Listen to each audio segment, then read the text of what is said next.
ഹബീബായ റസൂലുള്ളാഹി സ്വല്ലല്ലാഹു അലൈഹി വസല്ലം തങ്ങൾ പറയുന്നു, മിൻ അശറാത്തിസ് സാഅതി, അന്ത്യനാളിന്റെ അടയാളത്തിലുണ്ട് തഖ്വീനുൽ അമീനി വഅ്തിമാനുൽ ഖായിനി. തഖ്വീനുൽ അമീൻ വഅ്തിമാനുൽ ഖായിനി, വഞ്ചിക്കുന്ന മനുഷ്യനെ ആളുകൾ വിശ്വസിക്കുകയും നുണ പറയുന്ന ആളുകളെ ആളുകൾ വിശ്വസിക്കുകയും വഅ്തിമാനുൽ ഖായിനി വതഖ്വീനുൽ അമീൻ, സത്യസന്ധത പറയുന്ന മനുഷ്യനെ നീ പറയുന്നത് നുണയാണെന്ന് ആളുകൾ പറയുകയും. ചില പെണ്ണുങ്ങളൊക്കെ ഉണ്ട് ഇങ്ങനെ കഴിയും, പച്ച നുണ പറഞ്ഞിട്ട് കാര്യങ്ങൾ നടത്താൻ. അവൾ അങ്ങനെ പറഞ്ഞു, ഇവിടെ ആ സാധു പറഞ്ഞിട്ട് പോലും ഉണ്ടാവില്ല. എന്നാ ഇവള് പറഞ്ഞതേ വിശ്വസിക്കുള്ളൂ ആൾക്കാർ. എന്താ, ഇവൾക്ക് നാവിന് കുറച്ച് ഉഷാറുണ്ട്.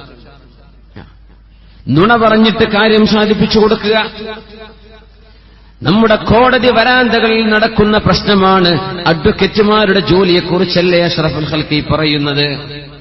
തഖ്വീനുൽ അമീനി, കേസ് ജയിക്കാൻ വേണ്ടി ഇല്ലാത്ത രേഖകൾ ഉണ്ടാക്കുകയും ജഡ്ജിക്ക് മുമ്പിൽ സമർത്ഥമായി പച്ച നുണ അവതരിപ്പിക്കുകയും ചെയ്ത് ലക്ഷങ്ങൾ വാരിക്കോരി കൊടുത്താൽ ഏത് കേസും ജയിപ്പിച്ചു തരാം എന്ന് പറയുന്ന വക്കീലുമാർ.